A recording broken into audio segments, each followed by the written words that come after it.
Don't you hate it when you have powers, but you can't remember why? NERDSoul.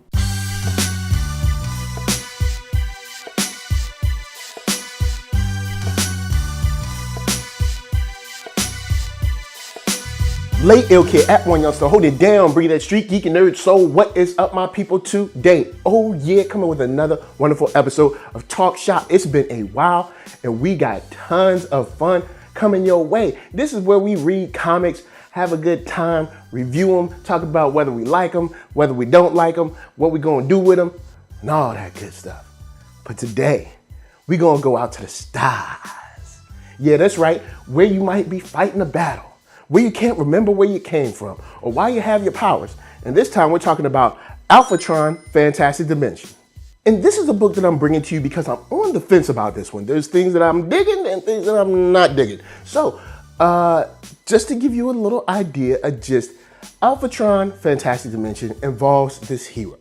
Alphatron that falls on the Earth well, not the Earth, it's another planet, falls to the planet. He can't remember nothing. People attack him. He finds out they're okay. I can work with y'all. Y'all aren't a danger to me, but ends up finding out that they are embroiled in a battle with someone else that seems to know a little bit more about Alphatron than Alphatron knows about himself. So basically, he's trying to figure out where he came from, his perspective, what he's going to do with his life, if he's going to be a hero or not, and also who these people will be to him. And there's a lot of good stuff there. The only thing about this is that, unfortunately, the writing seems to be so standard, basic, cliche. Now, not a situation where you can't get through it, because it's not that the writing is particularly bad. It's that the writing is just like, we've seen this before. We've gone down this road before. Yes, he can't remember. And the people come in that do know him, and they won't tell him why. And then we're slowly figuring out why. They got to find this guy. And it's almost each plot point is a movie or a show that you've seen before. And of course, there's nothing new under the sun. That's understandable. But I would like to see a nice little twist. And I don't feel like they twisted this one enough to actually be cool. Now, with that said, this is approximately like 64 pages.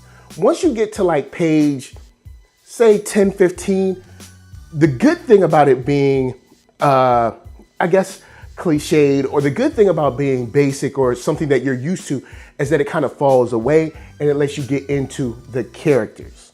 And with that said, you have the Asgardians. Yes, I know, not Asgardians, Asgardians. Just don't look. All right, not right now. And you have Calamus, who's a villain that actually does bring the heat as a villain. Like, as a villain, he does seem scary. He does seem like you do feel stakes against the Asgardians. You feel like they are in danger of being essentially wiped out. So that is there, and that plays pretty well against the writing where you're like, man, I feel like I've been here before. But the good thing is that at least you feel that Calamus is actually a credible threat. So without giving too much away, I want to slide that to the side for just a moment and talk about the art. Now, the art from the cover and the art from the interior is different. Now, that happens a lot, but sometimes when the contrast is so stark, it kind of throws you off and it bums me out. Now, the art for me isn't really my cup of tea. This joint is, it doesn't seem to serve the pacing in the story as well as I would like it to. But strangely, on the flip, when you get to the action sequences, the art, I feel like the art matches what they're doing with the action. Just in there, kind of, you're standing in talking scenes, you're walking in talking scenes, you're like, kind of like epilogue or prologue, or even kind of like exposition centers, is where the art just seems to just be there. Not particularly bad, but not particularly great, just kind of being there. Now, when they change the pace to action, like there's a battle at Gonzor, I think it's Gonzor, but when you get to the battle, you're like, oh, okay, cool, this kind of works for me here. But when they're just kind of like speaking to Alphatron when he's like in the hospital or the little med bay, it just seems plain. And in a weird way, and that's why I said, like, I'm on the fence. Like, the action scenes, I'm feeling like the art serves it well. The villain, I feel like he's a credible threat. But then the writing, I'm like, I feel like we've been here before. And then of course, when they're just sitting around and really not doing anything, the art doesn't move me one way or the other. Now, before we hit the jump, because there's a huge reason that I brought this stuff to you, and I'll say this after the jump, but before we hit the jump, I want to say something about no memory stories in general. I know we've seen tons of no memory stories, and sometimes it can irk you because you're like, we've been here before, it's been done better before, it's been done this way before, that way before, and here, I kind of had that feeling.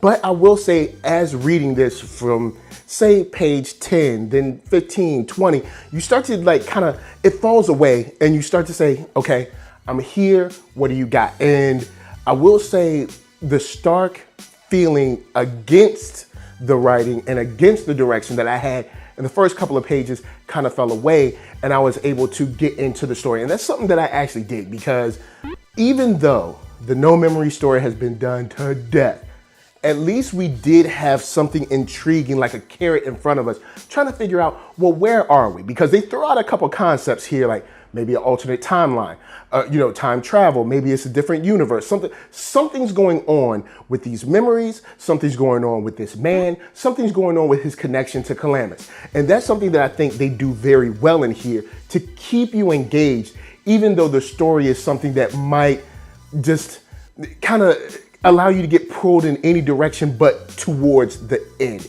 Now, with that said, we got the main reason I brought this to you, and the main reason I think this should go forward, and the main reason I think it's cool just after the break. But first, of course, Kiro Brand's gonna help us pay them bills.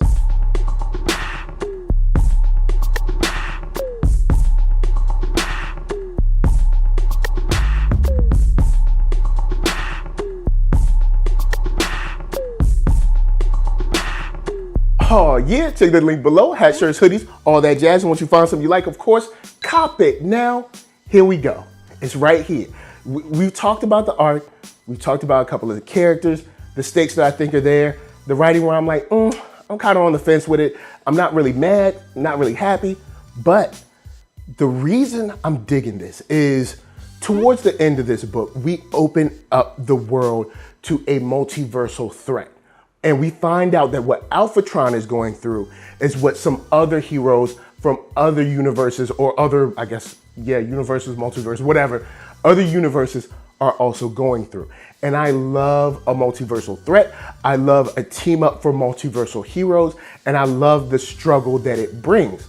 That being said, without giving away too much, that being said, what I would have loved in this book is seeing their struggles paralleled with his. We meet these heroes and we don't get to spend the time that I would like to spend with them. And they look cool. They look super cool. Like Alphatron with these other heroes look amazing. And I really would have had a different feeling about this if we could have paralleled their stories with his towards the end.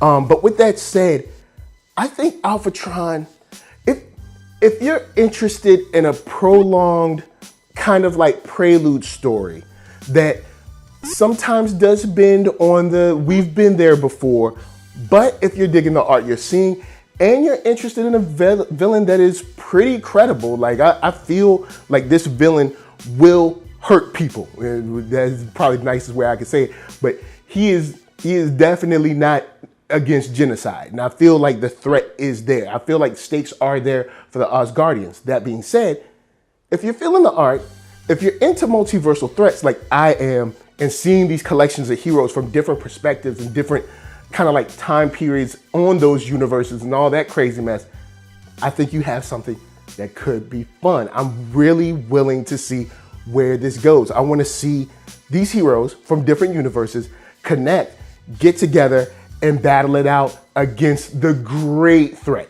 Because we have the Creation Matrix, Moja Giza, tons of other crazy, weird kind of concepts that this book brings up that I think they can pull on and really drive home to a great sci-fi hero story. So guys, holla at me, I'ma holla at you. Down in them comments, have you read Alphatron? Are you reading Alphatron? Are you interested and on the fence about checking it out? Let's chat down below. And before you bounce, I got to tell you guys to hit up ThatNERDSoul.com. That's right. Check me out right there. All my videos from the oldest, newest, latest, greatest, and all that. Then hit up shop.ThatNERDSoul.com and pick yourself up a t-shirt player. Don't forget to get one for them playettes. Then come back here, like, comment, subscribe, and share that Nerd Soul. That's right. There's no better way that I can show people that you like what you are watching. So, LA, what up? VA, what up? RVA, you got my heart. And please be good to yourselves. Please be good to each other. And remember, if you are from another universe or you don't even know why you got eyes with lasers, seek help fast. Peace.